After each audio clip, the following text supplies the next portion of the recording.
मैं कुंदनपुर से आया हूँ, मैं कुंदनपुर से आया हूँ।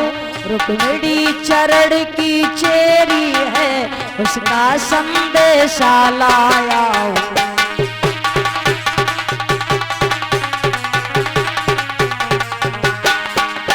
रुक्मिणी चरण की चेरी है, उसका संदेशा लाया हूँ।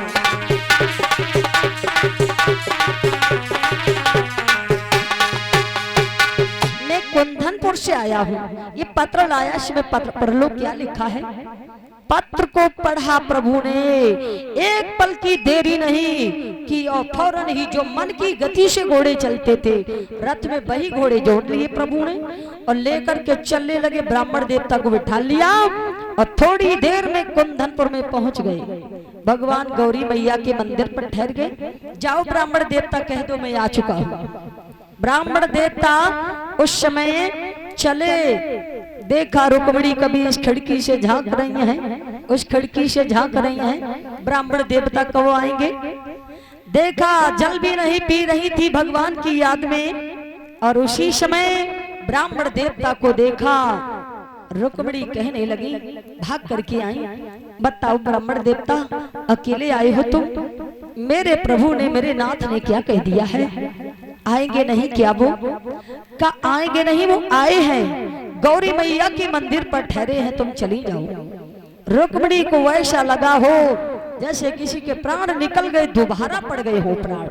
बहुत खुशी हुई उसको और अपनी मैया से कहा पूजा की थाली सजाई। मैया, जब घर में बेटी की शादी होती है तो बेटी गौरी मैया की पूजा करने जाती है, सो मेरी माँ हमें पूजा करने भेज दो। मैया कहती है कन्हैया के आने की संभावना है, तुम्हारे भैया से पूछ ले। भैया से पूछा, भैया ने बड़े बड़े वीर योद्धा साथ के सखियां साथ में भेजी, जाओ मेरी बहन को पूजा करा के लौटार के लाना। रुक्मिणी गले से मिलने लगी मैया के बार बार। मैया कहती तुम तो वैसे मिल रही जैसे आज ही ससुरे जा रही हो। रुक्मिणी कहने लगी मैया तुम यही समझ लो, हम तो आज ही ससुराल जा रहे हैं। और उसी समय थाली लेकर के पूजा की और सखिया सिपाहियों के साथ वो मंदिर में पहुंच गई। मंदिर में पहुंच के मैया के दोनों चढ़ कस के पकड़ लिए भवानी।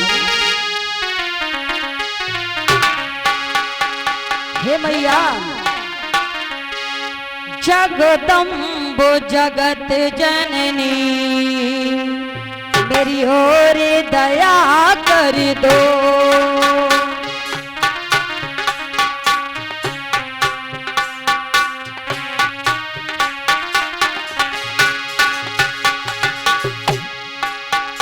जगदम्ब जगत जननी मेरी ओर दया कर दो।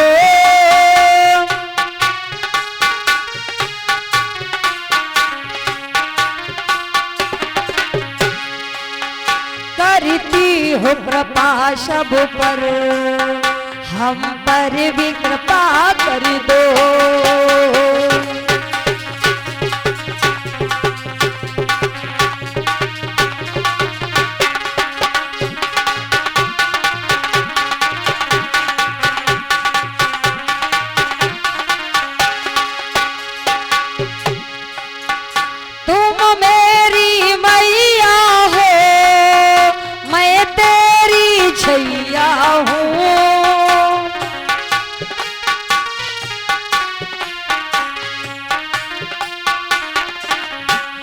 अच्छा घर भर चाहे तो गौरी मैया की पूजा करें, हमारी जो बहनें जिनकी शादी नहीं उनको चाहिए।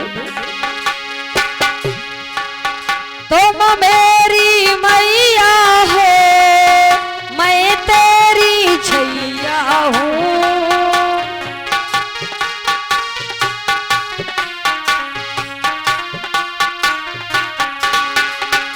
इस भव सागर की माँ एक तू ही खिवैया है।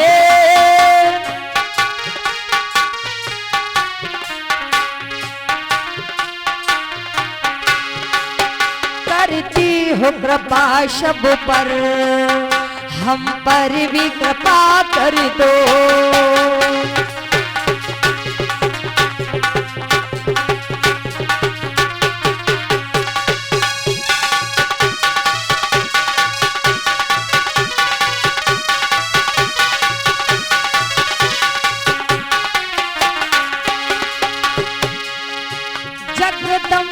जगत जननी। हे माता सब पर कृपा करती हूँ, हम पर भी दया करती। जगदम्ब जगत जननी हम पर भी दया कर दो।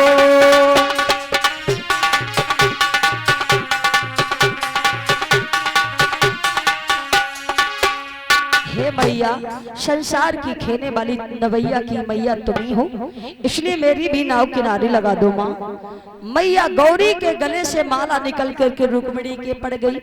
मैया ने आशीर्वाद दे दिया, रुक्मिणी बाहर निकल के आई हैं और सोचा भगवान किधर हैं। भगवान ने भी देखा सखियां बहुत खड़ी हैं, बड़े बड़े वीर योद्धा खड़े हैं। प्रभु ने देखा, उसी समय अपने इच्छा से मोहिनी मंत्र उस पर डाल दिया। जब सब पर मोहिनी मंत्र डाल दिया तो उनको मोह नहीं रहा, भगवान ने ऐसा उन्हें मोह लिया अपने में। कोई तो कहता भगवान का मुकुट बहुत अच्छा है, बहुत सुंदर है। कोई कहता है देखो तो बाल कितने सुंदर है। कोई कहता उनकी पीताम्बरी बहुत प्यारी है। कोई कहता चरण तो देखो कितने सुंदर है। अब भगवान की सुंदरता में सब जुट गए, सब भगवान को ही देखने लगे। अच्छा भगवान जो चाहता वही तो होता है। भगवान की इच्छा के बिना एक पत्ता भी नहीं हिलता है, और उन्हीं की जब इच्छा होती है तभी तूफान भी आ जाता है। और आज देखिए भगवान ने सोचा रुक्मिणी पता नहीं कौन सी होंगी, रथ लेके पहुंचे सामने। अब विचार करे सखियां तो बहुत खड़ी हैं, पता नहीं कौन सी रुक्मिणी होंगी। रुक्मिणी ने समझ लिया भगवान ने पहचाना नहीं है। रुक्मिणी ने कहा रे कन्हैया मैंने सुना है कि तुम बंसी बहुत अच्छी बजाते हो, तो अपनी वो बंसी दिखा दो जिसके कारण गोपियां मारी मारी घूमती थी, वो तुम्हारी बंसी कैसी है। भगवान ने समझ लिया यही रुक्मिणी है। जिस हाथ में कंगन बंधा था उसी से बांसुरी मांगने लगे। भगवान ने हाथ पकड़ा, रथ में बिठाला, लेके चलने लगे। सखियां सिपाही सब खड़े के खड़े रह गए। जब प्रभु चले गए उनके मोहिनी का पर्दा हटाया, एक दूसरे को ज्ञान हुआ। अरे बहना गजब हो गया, भगवान तो कन्हैया आए थे और बहन को लेके ही चले गए। भाग भाग के सब घर पहुंचे। रुकुम से का जिस बात का डर था वही बात हो गई। कौन सी बात? आप ये कहते थे रुक्मिणी का विवाह कृष्ण के साथ नहीं करेंगे, और गोविंद आया रुक्मिणी को लेके चला गया। बहुत क्रोध आया, उसके क्रोध की कोई सीमा ना रही। कहा अब तक तो चीर चुराए थे उसने और माखन चुराया था उसने, आज मेरी बहन को चुरा लिया। हम जाएंगे अपनी बहन को वापस लेके आएंगे, या इस नगर कुंदनपुर में कभी अपना मुंह नहीं दिखाएंगे। रास्ता आगे से घेर लिया। भगवान से कहा ये गोपियों के चीर नहीं तुम चुरा लिए जा रहे हो, माखन भी नहीं जिसे तुम लिए जा रहे हो। छोड़ दो मेरी बहन को, ना तुम्हारा सर काट देंगे अभी। भगवान कहते तेरे जैसे पापी, तेरे जैसे दुष्ट अगर मनमानी करने लग जाए तो मेरा तो दुनिया में अवतार लेना ही व्यर्थ हो जाए।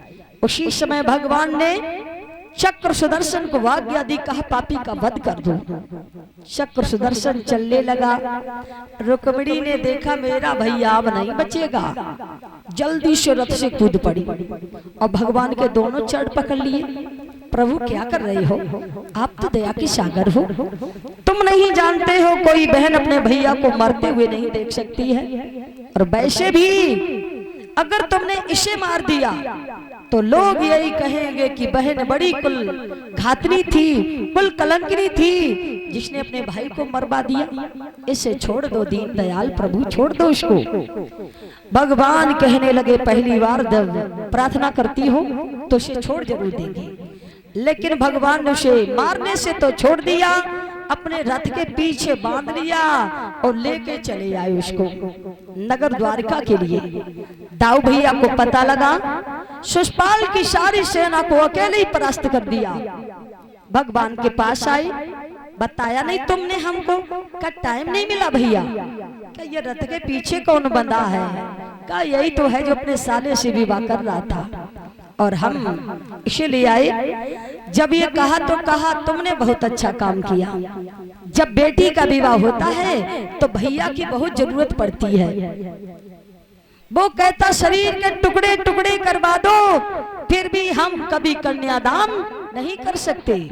भगवान कहते तुम्हारे तो टुकड़े ही हो जाते। एक भक्त का वचन है, इसलिए प्रभु ने उसके बाल मुड़वा लिए मेरे गोविंद ने, उसका काला मुंह कर दिया मेरे ठाकुर ने, और उसी समय उसको छोड़ दिया। तो भक्तों वैभी बात वाला था, लौट करके कुंदनपुर में फिर कभी उसने अपना मुंह नहीं दिखाया। उसने दूसरा नगर बसाया है, नगर कुंदनपुर से जाकर के पंचम नगर में रहने लगा। और इधर भगवान रुक्मिणी को लेकर द्वारका में पहुंचे। भगवान के विवाह की तैयारी हो रही है, बंधन बारी तोषण सब लगाए जा रहे हैं, नगर को सजाया जा रहा भगवान के विवाह के लिए। और एक बार मेरी माताएं बहनें भाई बंधु सभी तालियां बजा के भगवान का नाम जोर से बोलेंगे। बाके बिहारी लाल तेरी जय हो मैं।